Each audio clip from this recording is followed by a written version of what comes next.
옆 사람하고 한번 인사합니다. 만나 뵙게 돼서 반갑습니다. 인사합니다. 오늘은 제 교회 이력에 의해서 종교개혁 주일입니다. 그래서 종교개혁과 관련된 말씀을 좀 전하려고 합니다.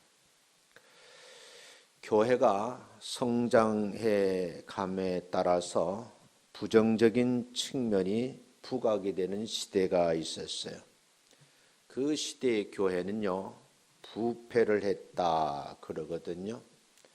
스스로 교회가 세상 사람들이 살아가는 그 공동체에서 빛과 소금의 역할을 감당하지 못했던 암흑의 시대가 있었어요. 그럴 때에 이 교회를 하나님이 보시기에 귀한 교회인데 제 자리로 돌려놓을 수는 없을까 하는 그런 생각을 가진 사람들이 있는데, 이 사람들의 생각을 정리한 것이 종교개혁의 5대 원리입니다. 종교개혁의 기본 정신이 있어요. 기본 정신은 줄이면 딱 3가지. 오직 믿음으로, 오직 성경으로, 오직 하나님께 영광이라고 하는 기본 정신입니다. 종교개혁의 이 슬로건이 수많은 사람들에게 호응을 받게 되었고, 그런 이제 성도들의 반응이 한 시대의 획을 긋는 운동이 일어났다는 거죠. 그 종교개혁이라고는 거대한 운동에 크게 쓰임을 받은 인물들이 있어요. 그래서 신학을 공부하시는 분들은 종교개혁사를 공부할 때 이분들의 이름을 꼭 배우고 과제를 내고 연구를 하지요. 그 첫 번째가 마틴 루터 신부님이에요.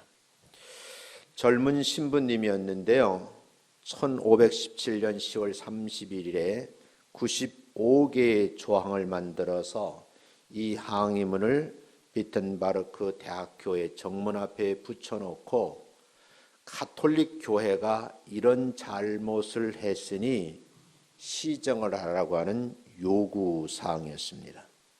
이 내용이 방대해요. 95개 조항인데 해설한 책을 보면요, 한 학기 동안 공부할 만한 그런 내용이에요. 이렇게 이제 마틴 루터가 부패한 가톨릭 교회의 잘못을 지적을 하면서 시정을 요구했는데, 그 같은 적인 스위스에는요, 요한 칼뱅이 나타나서 종교개혁의 주류를 형성해 갑니다. 유럽 쪽에는 네덜란드에서는 쯔윙글이라고 하는 분이 또 종교개혁 운동을 하죠. 동시대지만 영국의 스코틀랜드 존 낙스라는 목사님이 이 종교개혁 운동에 앞장서서 또 그 시대, 그 지역의 변화를 이끌어 갔습니다. 종교개혁가들은요, 한마디로 말하면 부패한 교회를 개혁하는데 내가 앞장서야 되겠다라고 한 중심 인물들이 나타나서 그분들이 개혁운동의 선봉이 되었습니다. 종교개혁운동은요, 요원의 불길처럼 타오르기 시작해서 이 구라파 전역을 휩쓸어 갑니다. 이 운동이 발전하여서 마침내 프로테스탄트라고 하는 개신교의 모습이 세상에 드러나게 됐습니다. 그래서 여러분들이 이제 알고 있는 것은, 이제 원래는 이 교회를 처음에는 예루살렘 교회 하나 있었잖아요. 이게 이제 복음이 전해지면서 동방종교, 서방종교 이렇게 나누어져요. 이 서방종교는 다시 구교, 신교라 그래서 가톨릭 교회와 개신교로 나누어지게 됩니다. 근데 우리가 분명히 알 것은 뭐냐면, 개신교의 특성이 뭐냐에 대해서는 좀 알고 계시는 것이 좋지 않을까 그런 생각을 하는데, 이런 내용을 많이 가리키면 성도들이 어떻게 반응을 할까? 그건 신학 공부하시는 분들이 하는 거지 우리가 그것까지 배울 필요가 있습니까? 라는 질문을 할까 봐 약간 좀 두려운 생각도 들어요. 그러나 기본적인 것은 알으셔야 되겠다. 그런 내용이에요. 그런데 여러분, 이 1517년이라고 그러는데 이때 종교개혁 운동이 있었지만 그 전에도 있었습니다. 근데 구약 시대에도 종교개혁 운동이 일어났다는 거예요. 그래서 오늘은 여러분들하고 구약의 말씀을 좀 보면서 비교 좀 해보려고 합니다. 본문에 나와 있는 이스라엘 민족이 광야를 지나가면서 그 광야 교회가 하나님께서 주시는 많은 신앙적 경험을 갖게 됩니다. 그런데 이 민족의 광야 교회가 멸망 위기에 놓였을 때에 모세가 너무너무 안타까워서 간절한 마음으로 하나님 앞에 기도를 하게 됩니다. 기도의 내용은 간단해요.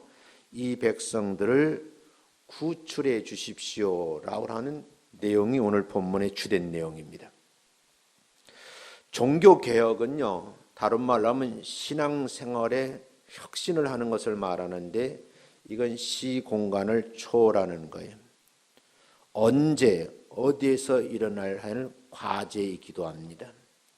이것이요, 구라파에만 있었던 일이 아니고 한국에 복음이 들어왔는데 그리 길지 않아요. 그런데 중세시대에 이 암흑기에 있었던 그런 시기의 교회만큼이나 지금 부패해 있다. 그렇게 지적하는 분들이 많습니다. 그런데 이 지적을 하는 분들에 대해서 요즘에 운동권에 있는 분들이 이건 무슨 사회주의 노선을 따른다. 그리고 간첩으로 몰고 공산주의로 모는 어처구니 없는 일들이 지금 벌어지고 있는 거예요. 사회과학을 공부하시는 분들은요, 진보와 보수의 개념을 정리를 하거든요. 근데 신학에서 보수와 진보는 좀 다른 의미예요. 그걸 제대로 해석을 하지 못하고 마치 그런 것처럼 오도하는 분들이 계셔서 가끔 제가 교수님과 논쟁을 하기는 하거든요. 근데 오늘 이 본문에서 말씀을 읽어보면 신앙의 혁신이 일어나야 된다는 거예요. 그것은 바로 성도 개개인들이 말씀에 비추어 봐서 지금 내가 하고 있는 종교적 행위, 신앙생활이 잘못됐다라고 판단이 되면 바로 회개를 하고 바르게 믿음 생활을 해야 된다는 거죠. 이 개인의 변화는요, 가정의 변화를 가져오게 되고 가정의 변화는 교회 공동체의 변화를 주도해 갈 수 있다는 겁니다. 제가 요즘 굉장히 조심스러워하고 안타까워하는 건 뭐냐면 정치하는 사람들이 여야의 진영 논리에 지금 나서서 서로 논쟁을 하고 있는데 여기에 교회가 지금 들어와 있는 거예요. 근데 교회라고 하는 그런 거대한 공동체가 청와대 앞에서 지금 바닥에다가 수출을 깔아놓고 철야 농성을 하는 겁니다. 저는 후대 역사가들이 이 내용을 어떻게 평가할 것인가에 대해서 관심이 참 많아요. 가장 친한 친구도 거기에 가서 같이 동참을 하고 그래서 제가 만류해 보지만 그러나 그것이 옳다고 판단을 하는 것에 대해서 내가 함부로 정죄할 수는 없더라고요. 근데 분명한 것은 구약 시대에 어떤 이런 개혁 운동을 보면서 우리가 한번 이 말씀을 거울로 삼아야 되지 않을까. 그래서 오늘 본문의 말씀을 여러분들하고 함께 나눠보면서 이 말씀이 기준이 되었으면 좋겠다 하는 생각으로 본문의 내용을 네 부분으로 나눠서 말씀을 드리겠습니다. 우리 하나님은요, 불평하고 원망하는 사람을 제일 싫어하셔요. 제가 평생 목회하면서 하나님 앞에 이 부끄러운 모습을 드러내지 않으려고 몸부림치는 건 뭐냐 하면 그럼에도 불구하고 내가 믿는 하나님 앞에 불평하고 원망하지 않는 삶을 살다가 하나님의 나라에 들어가는 것이 이 목사의 소원입니다. 불평을 하고 원망하는 것은 다른 말로 표현하면 불신앙의 마음의 표현이에요. 내가 지금 하나님을 믿는 것이 아닙니다 라고 하는 표현을 하는 거죠. 이스라엘 백성들이 가나안 땅을 들어가야 돼요. 그런데 12명을 뽑아서 정탐을 하게 됩니다. 그 정탐꾼 중 10명이 돌아와서 비관적인 말을 하게 됩니다. 그 말을 듣는 사람들이 통곡을 하면서 절망 가운데서 지도자인 모세와 아론을 원망하기에 이르릅니다. 똑같은 상황을 봤는데 10명이 돌아와서 비관적인 부정적인 얘기를 하니까 백성들이 절망하게 되죠. 그 절망이 지도자를 원망하는 단계로 옮겨가더라는 거예요. 백성들은 가나안 땅에 들어가면 그들의 부정적인 얘기를 들어보니까 끔찍한 최후를 맞이할 것 같은 생각이 드는 거예요. 이렇게 최후를 맞이할 것으로 단정한 무리들이 있는데 그 무리들이 10명의 부정적인 보고를 한 지도자를 세운 부족들입니다. 이 사람들의 원망을 들어보면 차라리 우리를 애굽 땅에 그냥 놔둬둬서 노예 생활을 하면 먹고 사는 문제는 해결되지 않을 것인가? 왜 이렇게 우리를 광야로 끌고 나와서 죽을 수밖에 없는 가나안 땅으로 몰아붙이는가 하는 그런 원망의 소리입니다. 근데 제가요, 신앙생활을 해보니까 예수를 잘 믿는 사람도 그렇거냐 믿지 않는 사람 세계에 많이 제가 부딪혀 보는데 삶을 살아가면서 긍정적인 면보다 부정적인 면을 보고 늘 원망하고 불평하는데 이게 습관이 되어 있는 분들이 있더라고요. 그래서 제가 가끔 말을 해요. 안목의 자매님, 왜 그렇게 매사를 부정적으로 보시나요? 그런다고 당신의 삶이 나아지나요? 내가 물어보면요, 대답을 못해. 그런데 말로만 그런 것이 아니라 그가 하는 업무 내용도 보면 깔끔하게 하지를 못하는 거예요.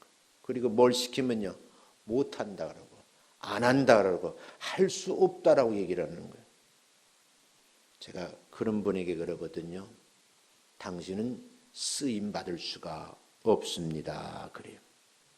이런 사람들의 공통적인 것이 하나가 있는데 과거의 경험을 신뢰하지 않는다는 거예요. 지금 이스라엘 백성들은요, 애굽에서 노예 생활하면서 얼마나 힘들었는지 그 노예 생활에서 벗어나고 싶은 생각이 있었어요. 지도자 모세를 세워서 애굽의 압제에서 구해낸 거예요. 그리고 홍해 바다를 건너며 지금 광야길에 들어서 있거든요. 그런가 하면요, 광야 지역에 보니까 낮에는요 40도 50도 올라가잖아요. 밤에는 영하로 급강하잖아요. 그런데 하나님께서 밤에는 불기둥으로 낮에는 구름 기둥으로 인해서 움직이는 경험을 가지고 계셔요. 마실 물이 없어요. 먹을 거리가 없는 거예요.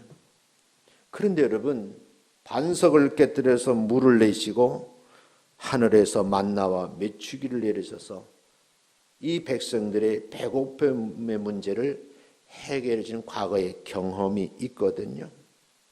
제가 소개한 이 세 가지 경험만 해도 가나안 땅에 들어가서 비참하게 죽을 것이라고 하는 그런 생각은 하지 않아도 충분할 것 같은데 지금 이분들은 경험을 통해서 알게 된 하나님을 신뢰하지 않을 뿐만 아니라 죽음의 땅으로 들어가라고 하셨다고 해서 원망하는 사람들의 무리 속에 있는 거예요.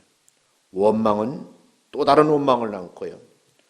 공동체 전체를 사망의 그늘로 몰아넣는 무리들이 있습니다. 제가 연구 프로젝트 하나 진행하면서요, 집단 실험을 한번 해본 게 있어요. 근데 여기서 보니까요, 두 집단을 나눴는데 다 그러니까 부정적인 생각을 하는 아이들을 모아놓고 나름대로 분석을 했는데 거기 나온 결과가 뭐냐면요. 부정적인 생각으로 원망을 많이 하는 이런 말투를 쓰는 아이들이 부모의 유전이라는 거예요. 이게 참 무섭더라고요. 여러분 신앙생활하면서 한 교회 목사님이 계속 불평하고 원망한 설교만 1년 360일 52주 설교를 들어보세요. 그럼 자기도 모르게 원망하게 되고 불평하게 되죠. 극한 상황 속에서도 감사하는 말을 찾아내고 고백을 하고 그런 설교를 목사님 밑에 있으면요. 감사의 내용을 배우게 되는 거죠. 하나님은 원망하는 무리들이 이제 마침내 모세와 아론을 돌로 치려 할 때에 하나님께서 나타나셔서 말씀하시는 것이 11절 말씀이거든요. 한번 읽어보겠습니다. 시작. 이 백성이 어느 때까지 나를 멸시하겠느냐? 내가 그들 중에 많은 이적을 행하였으나 어느 때까지 나를 믿지 않겠느냐 하는 말씀. 하나님께서 하시는 말씀이에요. 너희를 애굽 땅에서 불러내어서 홍해를 건너게 하시고 여러 가지 어려움 속에 구해내시고 배고픔의 문제도 해결해 주시고 질병의 문제도 해결해 주셨는데 어느 때까지 계속해서 나를 멸시하겠느냐고 물어보시는 거예요. 그리고 내가 너희들 가운데서 많은 이적을 보여주시지 않았느냐. 그런데 언제까지 나를 믿지 않겠느냐고 이렇게 두 마디를 물으시는 거예요.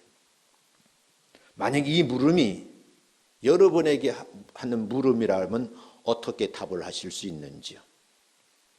하나님의 은혜임에도 불구하고 불신앙과 하나님께 세우신 주의 종을 죽이려고 하는 거예요. 이 불신에 그래서 무서운 거예요. 이 죽임의 사건까지 이렇게 무서운 계략을 가지고 있는 이 사람들에게 12절에서는 이렇게 말씀을 하세요.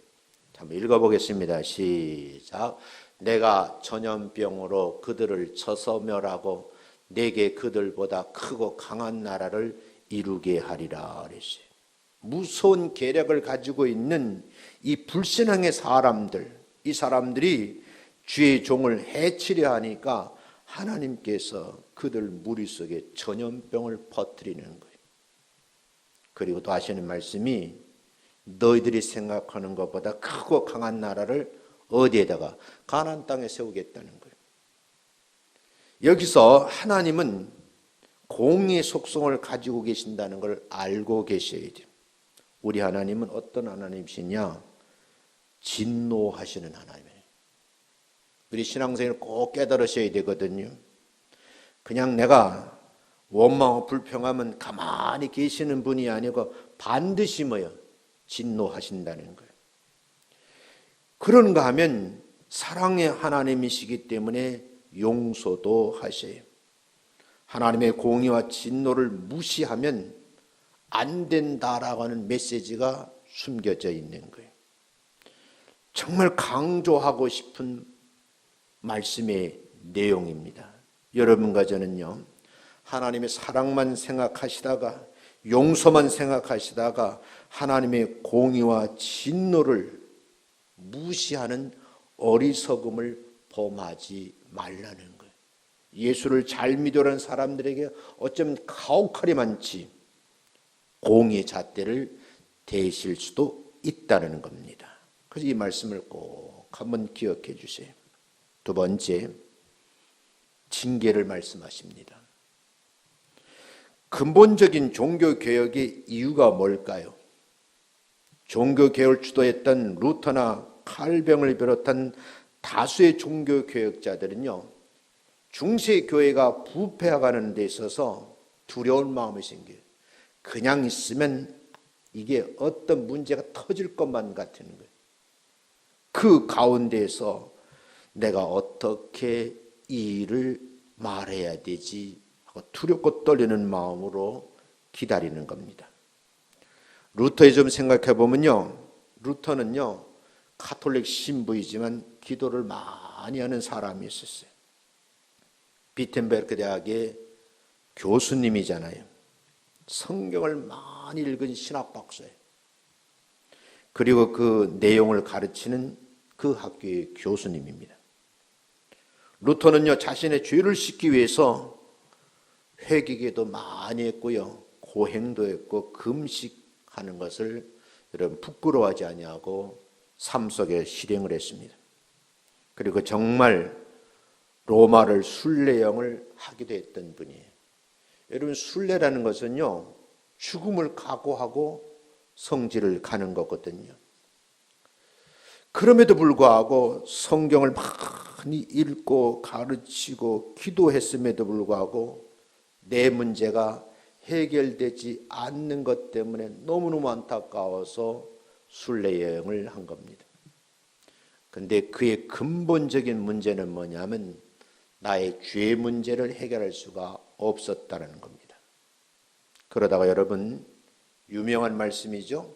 로마서 1장 17절 말씀을 읽다가 깨달음이 온 겁니다. 그 내용을 여러분 한번 읽어보셔야 돼요. 로마서 1장 17절 말씀 읽어봅시다. 자, 시작. 복음에는 하나님의 의가 나타나서 믿음에서 믿음으로 이르게 하나니 기록된 바 오직 의인은 믿음으로 말미암아 살리라 함과 같으니라. 이렇게 말씀합니다. 복음에는요, 하나님의 의가 나타나서 믿음에서 믿음에 이르게 하신다. 지금 이렇게 말씀을 하시죠. 기록된 복음에는 의인은 믿음으로 산다라고 말씀을 드리고 있습니다. 가끔가다 듣는 얘기예요. 목사님, 참 세상이 불공평해요. 뭐가요? 그러니까요. 저렇게 못된 짓 하는 저 친구는 재산이 수십억인데 나같이 말씀대로 살려고 몸부림치는 사람 왜 물질 때문에 고생을 해야 되나요? 하는 그런 물음이에요. 그때 여러분, 이게 루터가 깨달은 이 말씀을 꼭 인용하셔야 돼요. 의인은 믿음으로 말미암아 산다고요. 이 믿음 가지고 어디 가는 거예요? 천국 들어가는 거예요. 이 로마서 1장 17절이 루터를 변화시켰습니다.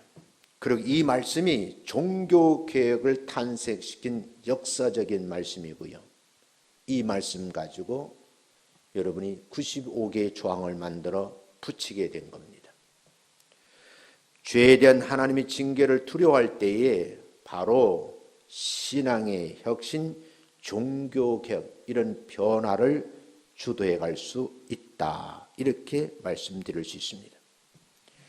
이스라엘 백성들의 불신앙으로 인해서요, 원망의 소리가 들리는데 여러분, 광야가 시끄러운 거예요.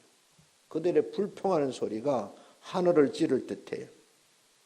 그리고 마침내 모세와 아론을 죽여야 되겠다는 말들이 오고 갑니다. 여러분, 이때 부정적인 사람들이 가지고 있는 생각, 그들의 말하는 내용을 하나님은 꼴똘하게 보시면서 그 소리를 듣고 계셨다는 거예요. 그 소리를 들은 하나님께서 안 되겠구나 그렇게 생각해서 여러분, 오늘 본문에 기록되어 있는 거예요. 내가 전염병으로 그들을 쳐서 멸하겠다라고 말씀을 하는 거예요. 이 전염병은요, 열성병원군의 침입으로 열이 나는 흑사병을 말하는 거거든요. 당시에는요, 항생제가 없었기 때문에 여기 걸리면 모두 몰살을 하는 겁니다. 지금 우리나라 그렇잖아요. 아프리카 돼지 열병이 중국을 거쳐서 이북을 통해서 한국에 내려오잖아요. 돼지는요, 여기에 살아남을 한 마리도 없는 거예요. 이걸 차단하기 위해서 지금 별짓을 다 하고 있는 거예요. 그건 아마 지금요, 남쪽으로 내려가고 있지 않아서 다행인 거죠. 여러분, 이 광야 시대에 광야교회에 흑사병이 밀려왔는데, 여러분, 이 역사를 연구하는 자료에 보면요, 80%의 치사율을 가지고 있어요. 걸리면 죽는 겁니다. 하나님은 역사적으로 패악하고 간악한 이스라엘 백성들을 징계하시는데 여러 번 계획을 세우신 것이 성경에 기록이 되어 있습니다. 성경 가운데 볼까요? 출애굽기 32장 10절 말씀 보자고요. 이 말씀에도 보면 이렇게 기록이 되어 있습니다. 한번 읽어보겠습니다. 시작. 그런즉 내가 하는 대로 두라. 내가 그들에게 진노하여 그들을 진멸하고 너를 큰 나라가 되게 하리라. 하나님이 진노하시면 살아남을 자가 없다. 그런 말씀이죠. 그래서 여러분들이 이 성경을 가만히 읽어보면요, 크게 말하면 세 가지 대지로 나눠져 있어요. 10절서부터 11절까지는요, 여호와께서 모세에게 하신 말씀이에요. 이 말씀을 듣고 나서 13절서부터 모세가 여호와께 다시 기도하는 내용입니다. 기도를 다 들으시고 20절부터 여호와께 다시 말씀을 하시는 그런 질문하고 답하고 질문 답하는 그런 패턴으로 성경이 기록되어 있습니다. 근데 여러분, 이 13절부터 19절까지가 모세가 하나님께 간절하게 하나님 이 백성을 살려달라고 간구하는 내용이 그 세 가지가 있거든요. 첫째는 하나님의 능력에 대한 이방인들이 비난하잖아요. 그 비난에 대해서 두렵다는 얘기를 지금 하고 있는 겁니다. 성경 한 곳도 보세요. 이렇게 되어 있어요. 13절 보세요. 모세가 여호와께 여짜오되 애굽인 중에서 주의 능력으로 이 백성을 인도하여 내셨거늘 그리하시면 어떻게 한다는 거예요? 다 전염병으로 멸하시겠다고 하니까 그리하시면 이방 사람들이 듣고 이 땅의 거주민들에게 전하게 되지 않겠느냐는 거예요. 그렇게 되면 이 백성 중에 계심을 그들도 들었으니 여호와께서 대면에 보이시며 주의 구름이 그들 위에 섰으며 주께서 낮에는 구름 기둥 가운데 밤에는 불 기둥 가운데 그들 앞에 행하시는 것이니이다 하면서 15절에 이 백성을 하나같이 전염병으로 죽이시면 주의 명성을 들은 여러 나라가 말하이기를 비난하는 소리를 듣는다 그 말이에요. 이 문제를 어떻게 하시렵니까 하는 그런 내용이에요. 둘째는요, 하나님의 명성, 하나님의 이름에 대한 비난받을 것에 대한 기도의 내용입니다. 그 내용이 여러분 소개되어 있습니다. 세 번째는요, 하나님의 사랑에 의존하는 기도의 내용이에요. 이게 18절, 19절 말씀이거든요.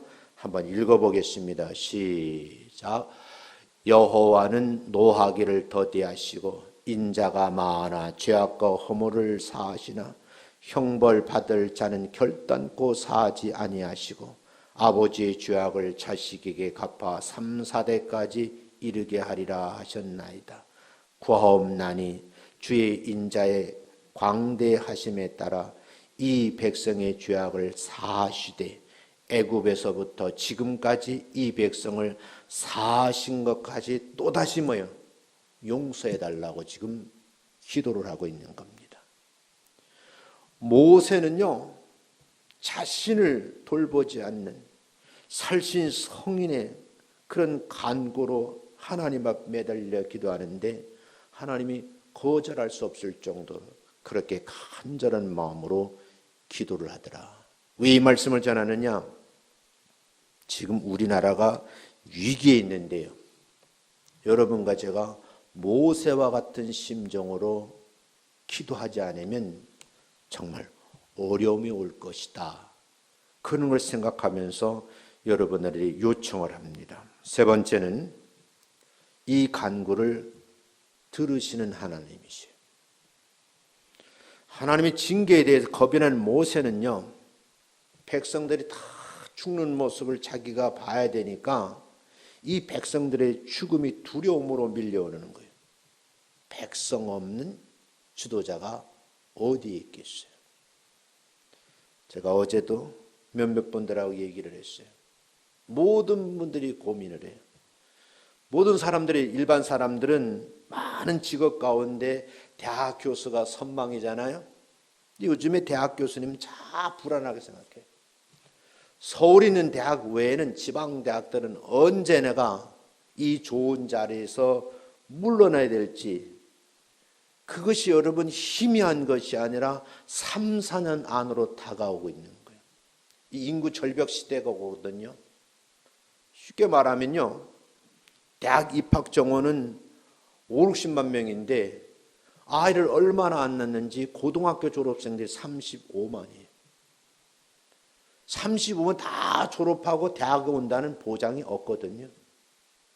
이게요, 일파만파예요. 우리나라 여기 경제적 영향까지 미치게 되거든요. 제가 가만히 기도해서 생각해 보니까요, 너무 경제적인 부유를 누리는 나라를 다 보면요, 아이를 안 낳는 거예요.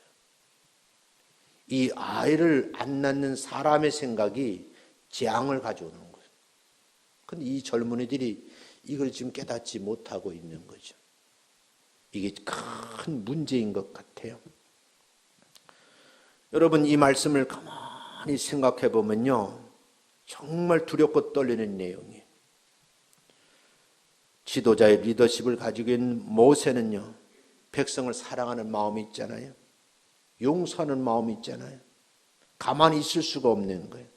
그래서 모세는 백성들을 용서해 달라고 기도하는 내용, 그게 여러분이 18절서부터 19절이에요. 여러분, 이 13절부터 19절까지 다 기도 내용으로 제가 말씀을 드렸잖아요. 그 여러분, 왜 주의 종들이 엎드려 기도해야 되느냐? 모세처럼 기도하지 않으면 나라가 어려움을 당하고 교회가 교회 역할을 못하는 거예요. 우리 교회는 보면요, 새벽 기도가요, 월요일서부터 목요일까지 많이 나오시다가 금요일서부터 줄어들어요. 토요일 날 되면 몇 명 안 나오시고, 주일 날은 지난주에 1명 나오시고, 오늘은 3분 나왔더라고.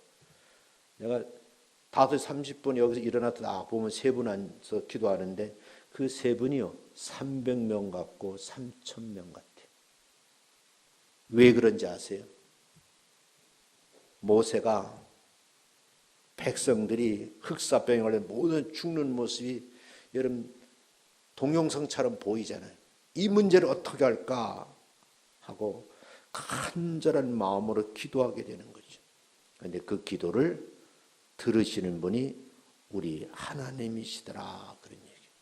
여러분과 제가 이 난국의 기도의 대회에 동참하시기를 주의 이름으로 축원합니다. 네 번째, 그 기도에 응답을 하시더라는 거예요. 하나님은 사랑의 하나님과 동시에 용서의 하나님이시거든요.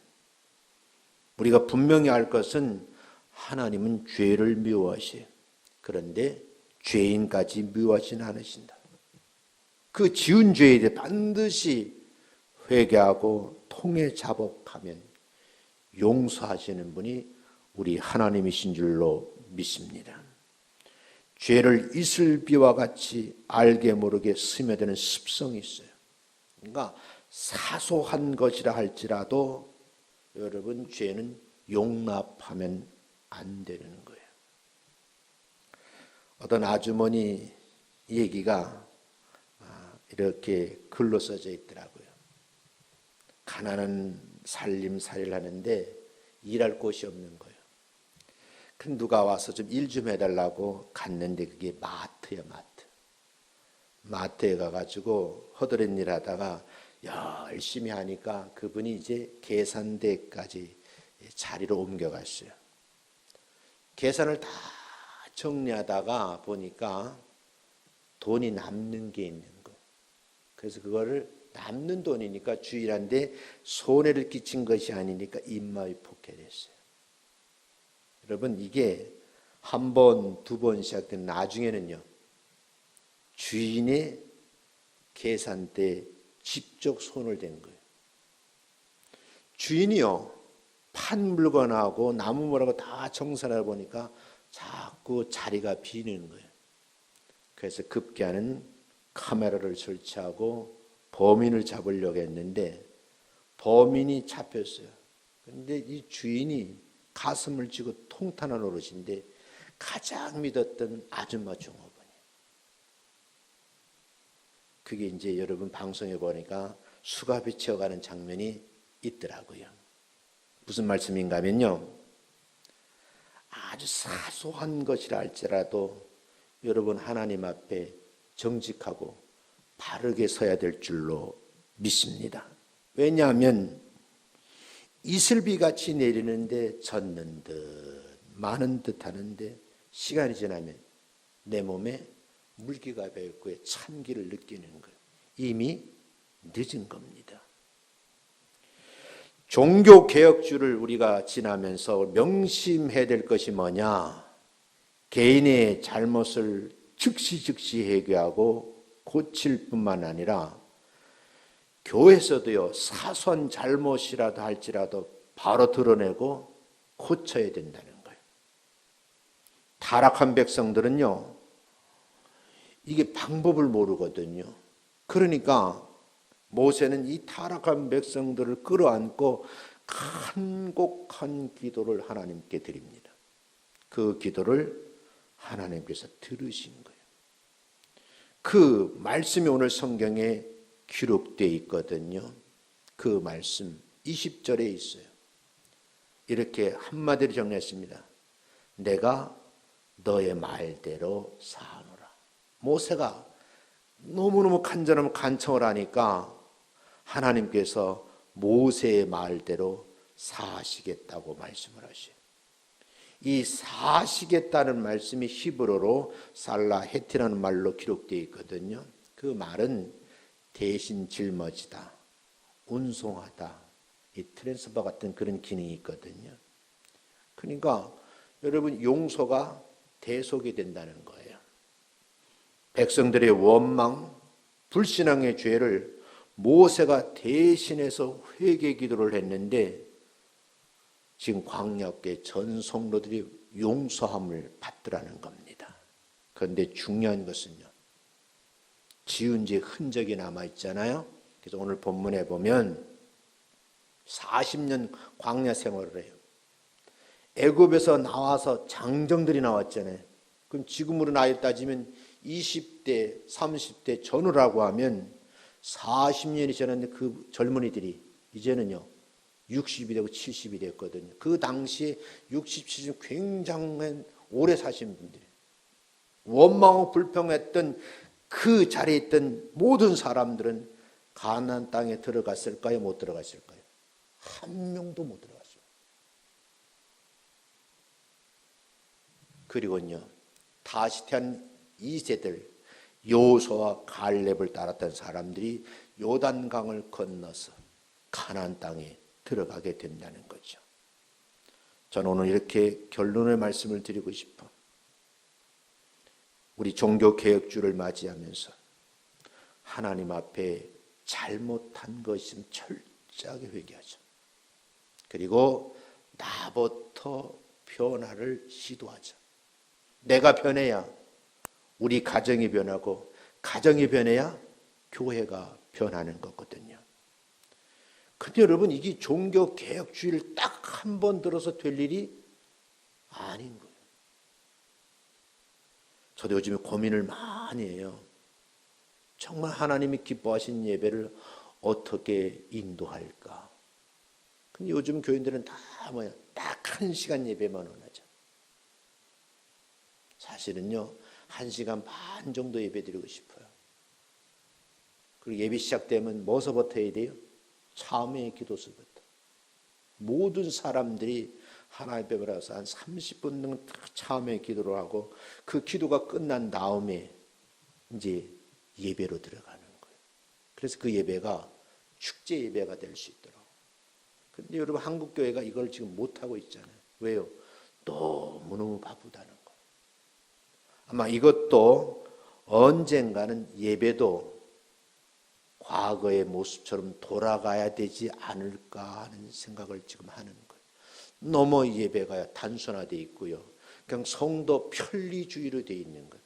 하나님이 받으시는 그런 진짜 예배를 드려야 되는데 예배를 드리는 것이 아니라 다 모여 관람객이고요. 설교 평가자들이요. 여러분 가톨릭 교회에서는요. 설교요. 원고가 딱 있어요. 교구청에 내려와요. 그거 뭐 하는 거예요? 읽는 거예요. 읽는 것도 톤을 높이지 않아요. 제가 한번 가보니까 신문에 하나님께서 말씀하셨습니다. 그렇더라고. 톤도 안 높여요.